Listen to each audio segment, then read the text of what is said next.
The murders of Rachel and Lillian Entwistle. This is the story of a truly heinous crime that to this day shows no motive other than selfishness. This video tells the story of the murders of Rachel and Lillian Entwistle on or around the 21st of January 2006 in their Hopkinton, Massachusetts home. Neil Entwistle was born in Nottingham in England on the 18th of September 1978. Rachel was married to Neil Entwistle. They had met while both of them were studying at the University of York, in the United Kingdom. They were married on the 23rd of August 2003, in Plymouth in England, before moving to live in Worcestershire. Their daughter Lillian was born on the 9th of April 2005. This seemed to be the perfect family.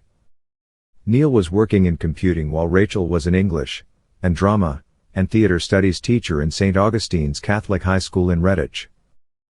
Shortly after the birth of their baby daughter, Rachel began to feel a bit homesick, and her parents back in the United States were missing their grandchild.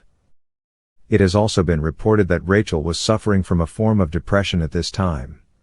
So with all this in mind, the trio decided to relocate to the United States and set up home in Hopkinton, Massachusetts, which is about 50 kilometers outside Boston.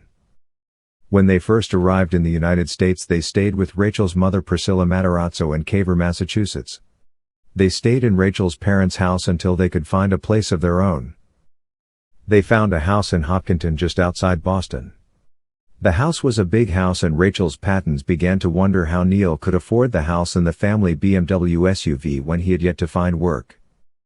It was said that Neil was working in computing, but it was very vague as to why exactly he was doing. In fact, Neil was leading a bit of a double life. He was advertising himself on dating sites and running a sort of an online investment scam. The scam wasn't very well presented, as you can see here. On January 22, 2006, the bodies of 27-year-old Rachel and 9-month-old Lillian were found shot to death under a duvet in the master bedroom of the family home. But Neil was nowhere to be found. In fact, Neil had already boarded a British Airways flight from Logan Airport in Boston to Heathrow Airport in London, and was hiding out in his parents' home. On the 23rd of January, a Massachusetts state trooper named Robert Manning phoned Entwistle at his parents' home in Worksop. The call lasted 2 hours and it was recorded. Here is an excerpt from that call.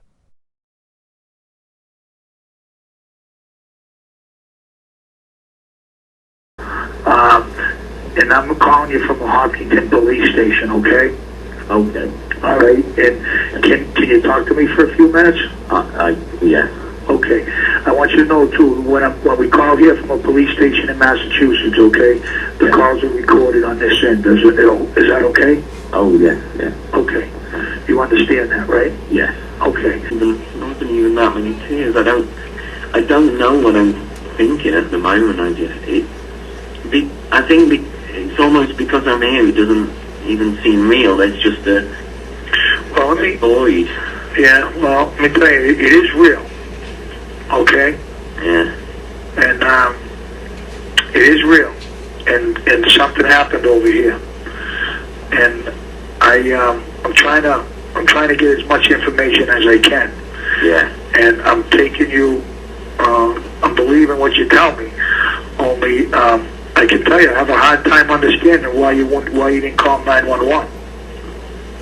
Yeah, I can see that. I don't. Now I know we're talking over the phone. Fill it in. Well, let me explain what happens in a situation like this here in this country. Okay, I'm with the state police.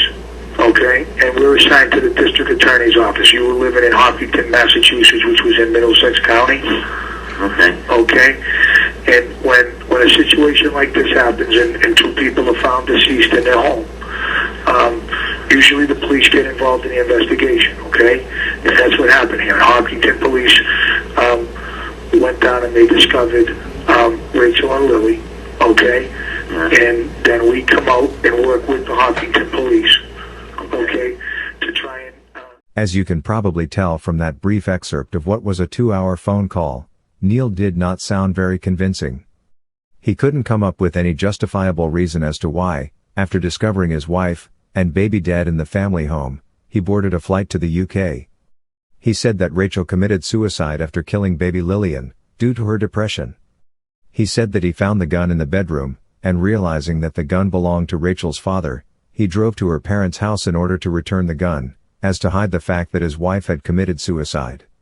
He said that Rachel was a devout Catholic, and that her committing suicide would have brought great shame on her family, and the only thing he could think of doing was to cover up the suicide, and in his confused state he didn't report the deaths to the police, and thought it better to catch a flight home to his parents.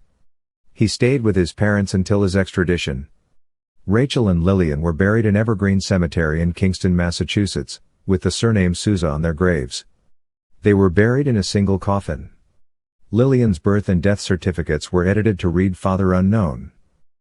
On February 8, 2006, a week after their funerals, Entwistle was arrested by the extradition unit of London's Metropolitan Police Service at Royal Oak Station. He eventually waived his right to contest the extradition order and was returned to the U.S. on 15 February, where he was arraigned at Framingham District Court in order to be held without bail at Middlesex County Jail in Cambridge. On 28 March, Entwistle was indicted on 2 counts of murder, the illegal possession of a firearm, and the illegal possession of ammunition. He pleaded not guilty. Entwistle's trial for double murder began on June 2, 2008 in Woburn, Massachusetts. His legal team, led by Elliot Weinstein, unsuccessfully fought proposals by the prosecution to use DNA evidence. He also unsuccessfully fought to suppress other evidence found in the family home, due to the lack of a warrant. Entwistle called no witnesses, nor did he testify in his own defense. Entwistle was found guilty of all charges on June 25, 2008 and sentenced to life imprisonment without the possibility of parole, the mandatory sentence for first-degree murder in the state of Massachusetts. Judge Diane Cote-Meyer made it clear that this was a whole life sentence, subject only to a governor's pardon or successful appeal. Cote-Meyer imposed 2 life sentences on the murder charges and 10 years of probation on the firearms and ammunition charges, all to run concurrently, and the condition that he never profit from the sale of his story. Entwistle was first incarcerated at the Souza Baranowski Correctional Center. In August 2008, he was tricked into shaving his head in an attempt to secure the protection of a white supremacist prison gang. Instead of giving him protection, the gang had reportedly said, "It's a nice gesture on your part, but we're gonna kill you." Entwistle was put into protective custody, i.e., administrative segregation or ADSEG, as a result, and in December, he was transferred to Old Colony Correctional Center, a medium-security prison in Bridgewater. The Department of Corrections confirmed that Entwistle's transfer was for his own safety, and that the threats against his life were quite serious. Entwistle motioned a number of appeals, all of which have been denied. He has now exhausted all his appeals, and is set to live the rest of his days incarcerated. No real motive has ever been established for this crime. We at the Yellow Dot hope you enjoy our videos. So why not subscribe and come back to see us again?